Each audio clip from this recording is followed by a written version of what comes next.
work mi sa Prosperidad sa pastor niya atong 2005. Daton tungod sa hitabo siguro pamaagi sa Ginoo nga nakulong mi tungod kung wala ko makulong dili ko kaaturon dili ko wala man ko makapanig giusan yung part sa Catholic Church nga maugid ang tinuod nga tinukod.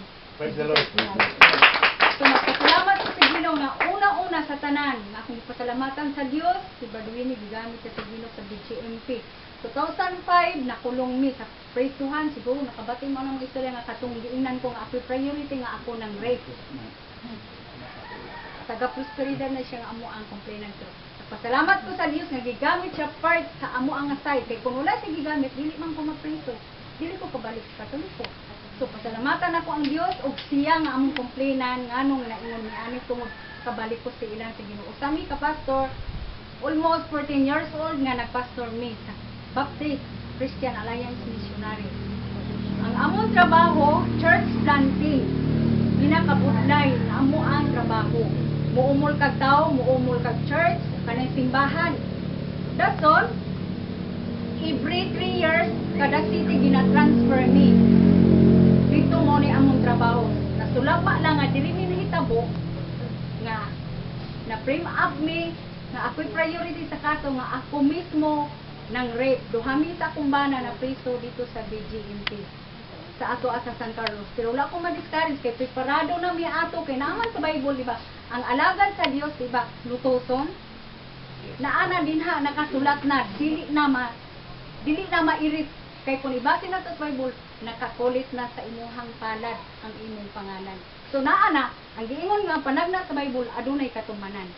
So ako ma-discourage pero first time nadawat to na mo pero sakit tungod akong mga anak, ang akong kamagulangan 14, ang akong ikaduha naglakat siya sa 12, ang akong ikatulo 10, ang akong ikaupat nag 8, ang ako ang ikalima 4, ang ako ang kamanghuran 3 ka tuig. Nakulong mi atong 2005 November 17 diri sa San Carlos sa pagpastor namo. So mo to nga pag apostolado nila ni Brad Winnie sa BGMP na-realize na ko ang tinuod yun. Kaya si mama sa una katoliko nga pure. Pero si papa anang protestante. Nakasalmi sa protestante sa akong bana. Kaya siyempre, bisan baptist siya, asawa mo ko, diri siya na mo, gidala sa among tiban ng protestante. Kaya na-convert man ako ang mama sa ako ang papa kay protestante, si mama pure din nga katoliko. So nagpasalamat ko sa Ginoo nga sila gigamit si Brad Winnie.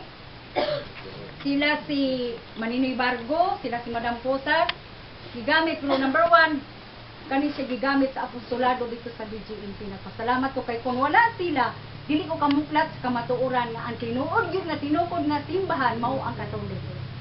Nakasulat na si Kristo mismo. Kamo natayod man mo ana. Di ako nagpasalamat sa Ginoo pagbalik na ko sa Katoliko. Nabunyagan ko atong January 27 si Father Monsignor Imbong. So ang nag-sponsor namo sila si Maninoy Bargo. So nagpasalamat ko sa Espirituhanon nga butang sila ang kapalig una ko, sila si Baduini. Diin nakabalik ko o nakabarong pagbalik pag-usab diha sa tiilan sa Ginoo kay. Diha mami ato nga side na tumba sa laing grupo, di ba? Siyempre, nabalik mi.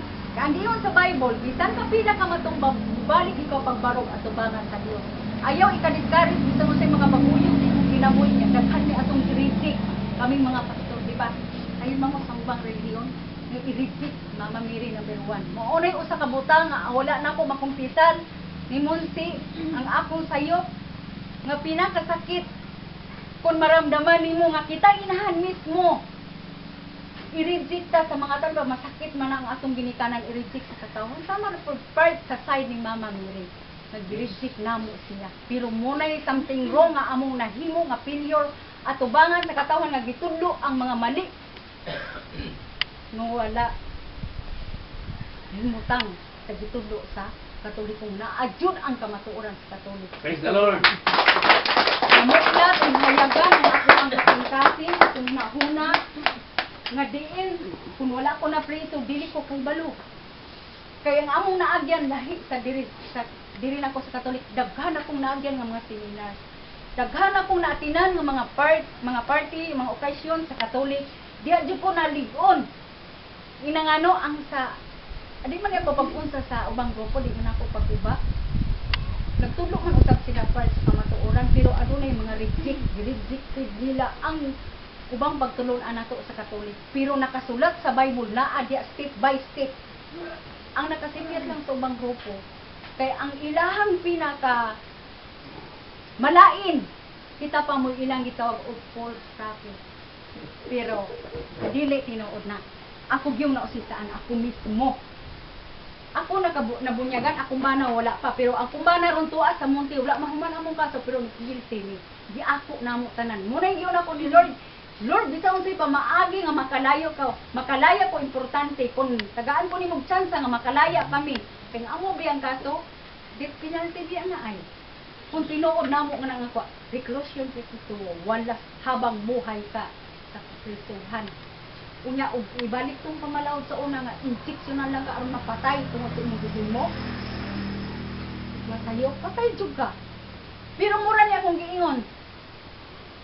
Mahimo na ako nagsamadili, ako nang salabton ato bangang sige pero nasayod ang Dios na akong ang himo sa kababay. Kay tenan ako gahubo sa iyang underwear. Di ana na ako siya. Hikoptan, di pa ana sa kumbana pagkahuman ako gaulo siyang panty pero wala ko ma-discourage sa ana. Tungod kay ang mga nasa gobyerno nga nagtrabaho, gabuhat na po sila sa ilang katungod. Kay kana paglantaw nila sa mga batanon, para na sa ilang ugma. Kay ito na, krimen biya nang hikabuaw, tinuod din na akong gino. Krimen na. Dili ginamayo nga himuon nga mang rape. Kung tinuod na ako nga gihimo, mura na akong giingon nga. Sa katapusang mga adlaw sa last final judgment sa Ginoo nga tubang sa tanang suno sa maayong binuhatan, magantihan sa bukag maayo. Pero kung nagbuhat lang daotan, unsa may iganti sa imo ang kalayo nga walay katapusan, di dito ka mo amto sa tamang kasakit. Wala na gyud pagkapalong. Walay pagkatapos ng kasakitan, pero muna akong gikumit sa Ginoo, Lord. Kung unsay mga plano sa akong kinabuhi mo, balik sa Katoliko mo ni ro nagbarog nakita ko niya nga naa ko ron. Kung wala ko kabalik sa Katoliko, kung wala ko mapriso, first, sa side ni Ana, dili ko makabalik sa Katoliko. Pasalamat ko sa Ginoo nga ako sa dila ka apostolado ni Brad Winnie. Kasi sila gasunod sa BGNT. So, pasalamatan ko sa Ginoo. Bisan preso ko, ako pasagdi sa Ginoo, ipabaro gihapon ko ngayon. So, kamo ako encourage ninyo.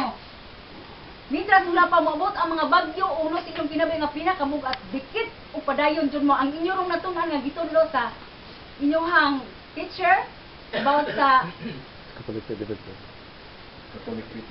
ang Catholic, ano? Faith Defender. Kana kay strong na gid kay ng inyong doctrine, maghinaot lang ko kung kinsay mo convert ninyo sa usang grupuha. Ayaw jud mo padala. Barugi o tindugi ang tinuod nga simbahan nga mao ang tinukod ni Jesus Christ. Maora na ako kapag